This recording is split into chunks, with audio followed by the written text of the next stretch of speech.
The usual challenge that I see for our organizations when it comes to learning and development is yun nga, they're looking for something that is fun, thinking that if they get a more serious or structured program, it will end up boring. That's part of what we try to debunk. Structured trainings can actually be quite fun and engaging. Meet Candy Granados, an instructional designer, learning partner, and workshop facilitator, dedicated to enhancing employee learning experiences. Currently serving as Chief Learning Officer and co-founder of Next Class Learning Enterprises. She spearheads TakeTheNextClass.com, with 20 years of experience spanning telecommunications, consumer electronics, insurance, shared services, and BPO sectors. Candy is a trusted advisor in learning and development. We usually invest for our rock stars without realizing that after your rock stars, you also have to be feeding a succession. I think this program is for the welfare of all employees. I find that being able to consult with organizations so that we can give them advice on how to appropriately allocate the budget. If the employees are productive, with the right mindset, they have this kind of enthusiasm to work there. Which employees they can target first, and then which employees they can pipeline for training later. And that's what's happening to most of the organizations right now. Gives them a better strategy on developing their employees instead of, just purchasing all of us, all 100 of us, sent to the same training. And how to keep and sustain their top talents. Do they really need this? Or this kind of training ba is something like a requirement slap in the organization? The usual misconception about employee training is that it's all about. This is School of Rock, where the future multimillionaire gets inspired. Welcome once again for another interesting episode. Today we have a esteemed guest, our good friend here. She's a program designer. When I say program designer, it's a self-help or how organizations do trainings. No, her skills is really valuable for every organization on how to train their people, how to be more effective, productive, on how to get these organizations, on how to measure their success. So she's very instrumental in any organizations like BPO. She trained a lot of their, and also conglomerate companies, big companies, even the small and medium-sized companies. She's spearheading this kind of training. So without further ado, let's rock and roll. Let me introduce you our esteemed guest, Miss Candy Granados. Hello, hi Rock. Hello, how are you? Hello. How are you? Good, I'm good. I'm doing awesome today. All right, so thank you again for making time. I know it's short notice, and you were able to find time to get interviewed. Okay, so I've known you, Candy, of course, your business, and some of our audience or watching right now don't know who is Candy Granados. Would you mind introduce yourself? Yeah, sure. So my name is Candy Granados. I'm like what you said, Rock. I'm a program designer, also known as an instructional designer. So in the field of training and development, meron tayong usual na nakikilala, which are the trainers. Of course, there are training assistants. What I do as an instructional designer is I write the programs. So I'm a behind-the-scenes person, but I also happen to know how to train in front. I also know how to use the technology that's used in different training environments. So that's a large part of what I do. I'm an instructional designer. Instructional designer. Wow. You're the person behind on how to make these people really productive. Yeah. Okay. So we would like to know, who is Candy Granados? Before you became instructional designer, is this your own company now? Yep. So I already run my own company. It's called Next Class Learning Enterprises. Interesting. Yeah. So we would like to know how you were able to transition from your day job and now running your own company. So yung instructional design, I've actually been doing it for the past 20 years. How it started is, it's a career that I stumbled upon. I had a degree in biology. I went into a pharmaceutical company because they were looking for entry-level positions with science or medical background. So because I had a biology background, I was able to get in. And then later on, what I found out is that what they're actually looking for are people who will start their customer service operations, and then later on, train a larger group of people. So that's how I got into training. From there, I've had the opportunity to work with different organizations under the title of program designer, instructional designer. That's how I stumbled upon the career, realizing that even before trainers or facilitators can go in front of the stage and in front of a class, there's a lot of writing that already happens behind the scenes. So I had the chance to write a lot of training manuals, training handouts. That became my bread and butter for different organizations. Around 2010, that's when I stumbled upon the e-learning side of training. So I had the chance to work with software that creates different kinds of software that creates e-learning modules. So from there, I've had the privilege of having a background in training that is, I guess, multidimensional, multimedia, because I can train in front, I can train online, and at the same time, I can do the writing on my own. And that's how I became an instructional designer. Before establishing Next Class, I was already doing learning advisory and learning consulting for organizations. So it's the process of, if let's say we have about 2,000 employees in a year, what kind of training programs should we be giving them to make sure that they're able to deliver the goals of the organization? Eventually, I realized I can do it on my own. And when I do it on my own, I can do it for more companies. And that's how I established Next Class. Look at the transition, no? Talagang lahat sila is very instrumental. All your experience are instrumental to develop your Next Class. So what are your struggles before? Before you had this, no? So what are your experiences in doing this? I had a personal struggle. My personal struggle is that I'm naturally introverted. When I go in front of a class, I'm very engaging. I do a lot of games. It's very participative. But when I tell the class that I'm actually introverted, that's actually surprising for them. The thing is, a lot of the trainers and a lot of the speakers and facilitators I know are really introverted because of that ability to think through different scenarios and be able to deliver. I used to consider it as a weakness because I felt like it took me hours to prepare before getting into a class. But later on, I realized that that introversion is the one that makes me prepare a lot. And the preparation is the one that makes the training successful. Introversion and preparation are really, instrumental for your success right now. So about the instructional designer, can we dive deep a little bit about this? It's pretty much new to me and for sure to the audience. First time hearing about instructional design. So what does instructional designer really do? But before you answer that, I'd just like to say thank you to our sponsor for our new episode. Thank you to TNC Cyber Cafe, where the esports meet. So they have study hub there. You can do your games there. It's not your usual cyber cafe, that you've known. They have a newly renovated, really nice place at Pinobal at Moraita, and there's another opening soon. You guys could visit their shop. And then also, I would like to thank you. Madami po tayong sponsors now. It's Pink Sprint Shop. Thank you so much, Pink Sprint, for the printing materials and all the marketing collaterals for their help. Mabilis kausap, that's their hashtag, and it's really, truly deliver what they promise. And also, if you want to know, how they do, or Miss Candy do instructional design for organizations to make your employee productive, we would like to request for you to subscribe here in New Brave Academy channel. And your subscription is really good help for our team. Okay, let's go back now to Miss Candy. Again, Miss Candy, the question is, how do you do the instructional design? Yeah. Siguro, I'll put it in the context of a process that most instructional designers and maybe some trainers are familiar with now. So it's called the ADDIE model. ADDIE.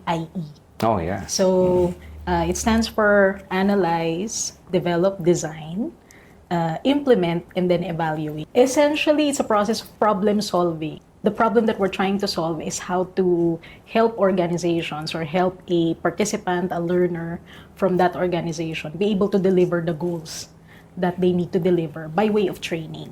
So analyze stands for essentially being able to scope what the problem is. So what behaviors are we trying to target? What topics are we trying to create for? Yeah. D is design, which is, I like to think of it, the simplest way to think of it is essentially the practice of storyboarding. What happens from hour 1 up to hour 8 of an 8-hour training. So that's storyboarding. What happens is essentially design. Develop is putting in all of the elements. So the research, the information, all of the nitty-gritty details that come into each and every part of the reference materials or the training materials. Of course, implement, which is the I, is the implementation of the training. So you can implement it either by producing it as an e-learning course. It can be a reference handout that you give to people, or it can be in the form of, a Zoom webinar, it can be a face-to-face training. The last one is E, which is evaluate. The simplest way to evaluate is if, I think all of us are familiar na when we attend trainings, we usually do surveys. So that's part of the evaluation. It's part of evaluating if the training was effective. And then after that survey, there's a lot of other things that a company can do to check and evaluate if the training was actually successful. But yeah, pretty much the ADDIE model is the one that sums up the work of an instructional designer. I'm using the ADDIE as well now when I do the instructional design. I didn't know na that's the ADDIE pala, no. And then instructional design pala yun tawag doon, no. Kasi in a common or in a layman's term, I only look at it as parang program lang siya. Gagawa ko ng outline, ganun siya. Pero there's a science and art pala when you do it. No? So how do you identify? Let's step back a little bit, no. When you create a design, of course, using the ADDIE, how are you able to figure out that this is the program effective for the individual, no? Or how do you know that this is what the organization needs?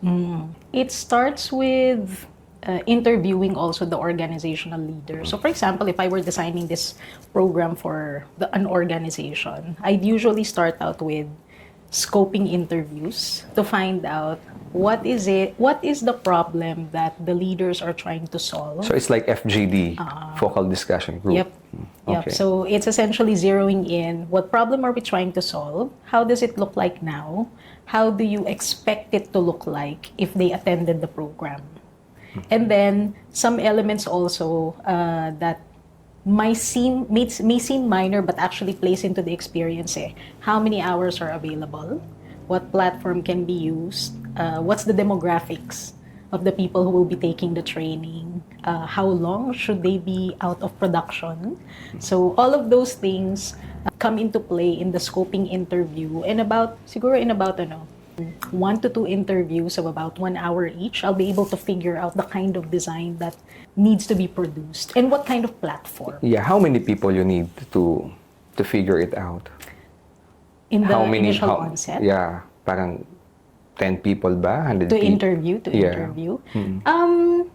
Usually, if I'm talking to the head of the organization, most likely they know. Because they have the data. Yeah. If there's a possibility to talk to some of the participants, some of the target audiences, that would be much better because then we can temp check what kind of delivery model would really work for them. Plus also kind of get a feeling of what kind of culture exists within the organization because that's something also that I infuse in my design. I don't try to force my own culture of learning into the designs, especially if it's an organization requesting for it. It's more of making sure that their culture is alive in the design and employees can recognize that it's tailor-fitted for them. Why the organization need this kind of bespoke program for them? I think it's more of throughout the years now of consulting with different organizations. What I realize is that from a heart and mind perspective of a leader, all leaders really want to give opportunities to their team members. That's true. But the reality is that the budget will always be limited. The usual problem is because the budget is limited, if we just try to purchase courses outside na off the shelf, those off the shelf courses may not be able to interject the kind of culture that the team already has. They may not necessarily be able to hit everyone in the organization. It will just be, for my usual experience is that because we're buying it outside, we usually invest for our rock stars without realizing that after your rock stars, you also have to be feeding a succession line of other employees who will also become rock stars eventually. I find that being able to consult with the organization so that we can give them advice on how to appropriately allocate the budget, which employees they can target first, and then which employees they can pipeline for training later, gives them a better strategy on developing their employees instead of, just purchasing all 100 of us, sent to the same training. You know what I notice in most of the big companies, when I say big companies, this really, let us say 500 to thousands of employees, they're really invested in this kind of training. But during my consultation, I've met a couple of companies. They don't embrace learning and development. Do they really need this? Or this kind of training ba is something like a requirements lang, no? In the organization? The usual perception, or I would venture to say even misconception. No? The usual misconception about employee training is that it's all about fun. So I'm not saying that we don't have budget for this, but they have budget for team building. Pero team building isn't that... It's also a form of learning. It's also a form of learning, specializing on making the team work together. But that kind of training is for, how do you say? It's like team building lang naman, camaraderie, right? Oh, it's more for building camaraderie, and it also has a specific objective, which is, one good example is you have a new team, you want them to have a structured time to get to know each other, work together. That's usually perfect for team building. Or you're at the kickoff. You're at the kickoff of the year, you want to start the year strong. You can usually start out with a team building so that everyone is aligned towards the same goal. The usual challenge that I see for organizations when it comes to learning and development is they're looking for something that is fun, thinking that if they get a more serious or structured program, it will end up boring. That's part of what we try to debunk. Structured trainings can actually be quite fun and engaging. It can happen that your employees are enjoying and learning at the same time, and that's the bottom line of it. I like to think of it as, at the end of a training program that I created, if I see the employees pleasantly tired. Alam mo yun, yung parang... Pleasantly tired, yeah. They're happy. They're happy, they're tired, but it's obvious that they've used up all of their headspace. I consider that a check, because that means they were able to absorb something, but at the same time, it's pleasant enough for them to remember.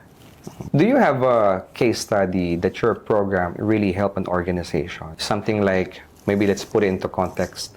This one person, a manager, a Gen Z manager, she's handling multi-generational teammates. When I say multi-generational, she has a boomer, there is an X, and millennial. So as you're the manager, handling all of this multi-generation, how do you create a program for a person like that? But before you answer that, okay, let me just thank you, our sponsor for today. So our sponsor, of course, this is how we roll here in our podcast. Thank you so much, TNC Cyber Cafe. Again, they have a really nice place in Pinoval and also in Moraita. Moraita near FEU. Pinoval is near UST. So you guys check it out. They have a really, really nice computer there. The internet, of course, is really fast. And then they have this called Study Hub. So if you want to study and if you don't like to stay in your library, this is the place. It's really convenient, comfy, and you have your own privacy. And also, we'd like to thank Pink's Print Shop for our all collaterals, marketing collaterals for printing them. #Mabilis Kausap. They really do what they promised. And then if you still watching right now, I appreciate you subscribing to New Brave Academy channel. Again, your subscription is a really good help for our team. So now let's go back to Miss Candy. Miss Candy, my question. So if the Gen Z became a manager, became a leader, and handling multi-generational like boomer, millennials, and X. So how does Gen Z handle this team? You as instructional designer, how are you going to fix it? Yeah, that's actually a common problem. In one class that I was facilitating, that's part of the question that was asked. How would they coach and how would they interact with a team member if they are quite young? I think at that time the person was asking me was about 23 years old, and then their team members are mostly millennials and one or two boomers, but mostly millennials in the context of a BPO.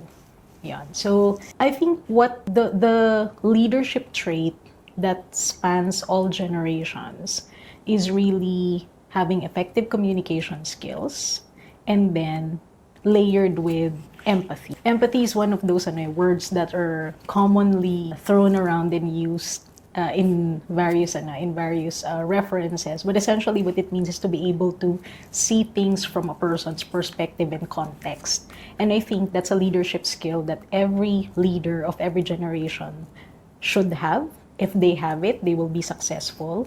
How it works is that if I am a 23-year-old leader, my full context of experience is probably around the experiences that I've gathered quite recently in my 23 years of existence. But if I'm talking to a team member who is a millennial, so siguro nasa mga 35 na yan, there's a lot of experience there that I cannot discount and I also cannot invalidate. How empathy works is trying to understand a situation from the point of view of that person. Sometimes it's hard because it's hard to put ourselves in another person's shoes. What I always advise is that you cannot put yourself in another person's shoes if you're not taking off your own shoes. Kung suot mo pa siya, then you won't understand where the person is coming from. The moment you start asking questions on where are they coming from, what is it that's making them feel this way, and how you can help them as a leader, then the conversation transforms into a more effective conversation because it's problem solving na.